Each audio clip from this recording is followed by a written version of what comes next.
Welcome. My name is Samuel Ndunga, Joel. I'm a sales executive and I'm a senior implement specialist here in Kenya, working for CFAO. I would like to take you through the CFAO SB 541 baler, just taking you through and walking around the baler. And we want to start with the hitching. Yeah. So when you are operating the baler, you have to make sure that it is well hitched. We have two modes of operation. There is the transport mode of this baler, and there is the operation mode. So the transport mode, you have to make sure that the baler is following the tractor. And so you want to transport your baler to the farm, you make sure that it is following. So there is a system whereby you unlock the system so that the baler can move and follow the tractor. Then from hitching, you have to make sure that it's parallel to the tractor, because we match 75 horsepower, 8 horsepower and above, up to 125 horsepower for this baler. So there is an allowance for hitching, parallel hitching, to make sure that there is no stress on the shaft. Make sure that there is no stress on the shaft, so you can unlock here and put it up or down depending on your level of the baler. This baler is matched with 540 RPM. So if your tractor has options like this one, you have to match it with the tractor PTO. There is 1000 RPM and 540 RPM. So you have to gauge it to the right RPM to make sure that the tractor does not damage the baler. Then we have a clutch system. There is a clutch system here whereby in case there is an overload, there is a shearing system. The shear bolt will shear and you'll be able to correct whatever is the obstacle, whatever is in the bale chamber. Then we have the hitching, we have the pickup system. So you align, you reach to the farm, you unlock the system so that it can be it can bale on the side of the tractor. So you are not stepping on the crop, the tractor is baling on the side of the tractor. The bale is on the side of the tractor. So this is a pickup system. It is picking material inside. So you have to make sure that you adjust the pickup to the right level to make sure that it is picking everything.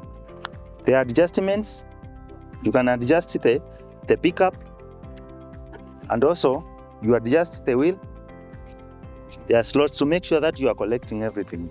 And also there is a ram, just to make sure that hydraulic ram, which you are supplying with this pipe to make sure that the pickup is following.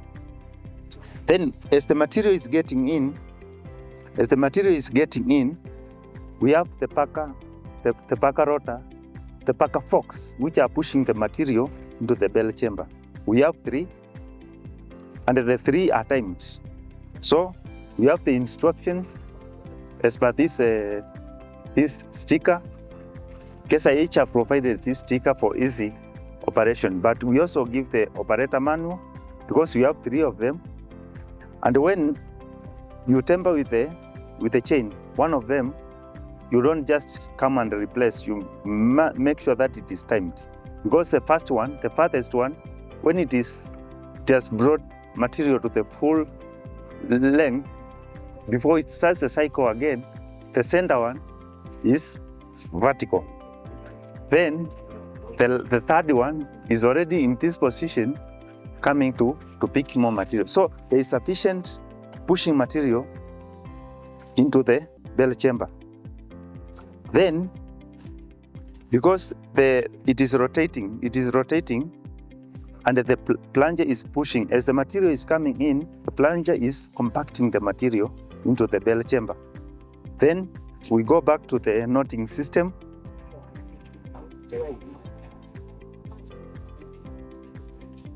This is a twine box.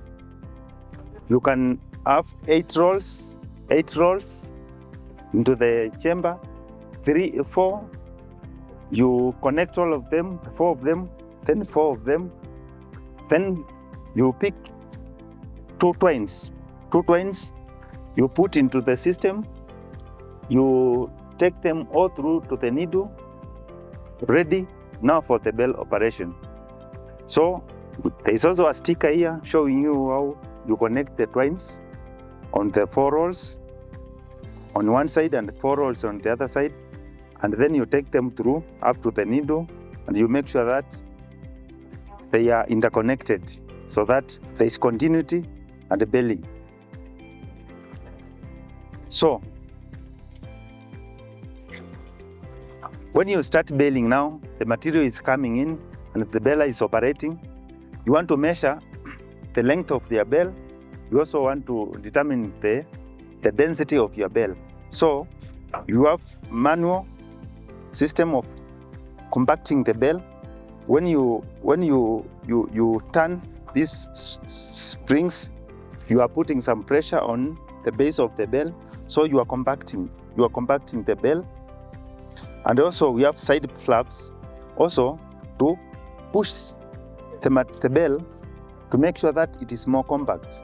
And again, as the material is coming in, we have A-dogs. We call them dogs because they are resisting the material, so just for more compaction. So you can vary the length of the bale, but you cannot vary the width because the bale chamber is fixed. So as the material is coming in, this metering wheel is moving.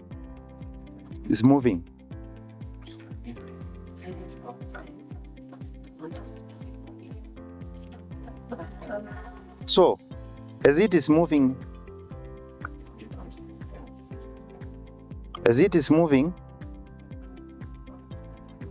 it will actuate after a cycle is complete, so that now the tying system can start. So to vary the length of the bale, you have a metering screw. You adjust to the right bale length. So you can vary, like here in Kenya we are doing between 60 centimeter, 70 centimeter length. You can also do up to 1 meter, 1.2 meter, 1.5 meter. But for commercial purposes, it can be varied. So you can compact and you can determine the length of the bale. So this is a knotting system. The CFAO SB541, it has a heavy-duty knotter. We have 2 knotters. This is a knotter, this is a knotter. Now, you have to make sure that the bale, the knotter is well greased. You can see nipples everywhere to make sure that the moving parts are well greased, to make sure that the length, the operation, the lifespan of the knotter is long. So if you check with the competition, you find that the CFAO baler knotter is superior. The material which have made this knotter, you can even measure the thickness of the parts. You can see there are no plastics on this. I'm sorry to say, some of the balers, they have some plastic parts. So that tells you on the quality of the knotter. But for CFAO, you can see the parts, and this is a system which has been proved for quite some time, and it is very efficient. It's a commercial system. You can also count the number of bells. There is a counter. As the bells are being produced, you are also counting. The baler is also counting for you. So the CFAO knotter baler has proved to be very efficient here in Kenya. Since you introduced for customers who are doing bomber roads, who are doing Lusan, the performance is excellent. Here, so there are protection systems. We have the shear bolts. Just to protect the system, because we know maintaining the system is You don't just want things to break, you are maintaining the system. That's why we have the Nota system with the shear boards, so that when it breaks, you can replace a shear board and you continue with your work. Yeah, so this is the main transmission. The main transmission, we have an hypoid gear here, which is being driven direct by the PTO shaft, and it's transmitting power. It's transmitting power now to drive the system. So you have it is oiled. It is recommended here. There is a sticker to make sure that SA90, that is the specification for this oil, SA90, and there is a dipstick. You make sure that is up to level. Then this is the drive chain, the main drive chain, which is transmitting from the main shaft to the main drive. The main drive is driving the Parker Fox. So you can see the material, as I told you, these are a heavy-duty baler. You can see the chain, you can see the strength of the chain, you can see the size of the sprocket, you can see the size of the flywheel. So from the materials which have made this baler, or which have been used to manufacture this baler, you can know the strength of this baler. So that is why here in Kenya we are selling it for commercial purpose, for heavy-duty baling, and for customers who are doing baling every day. That is 7 days in a week, sometimes 9-10 hours in a day, and they are doing it every day, and it has proved to be quite reliable, easy to maintain, and very efficient. Thank you.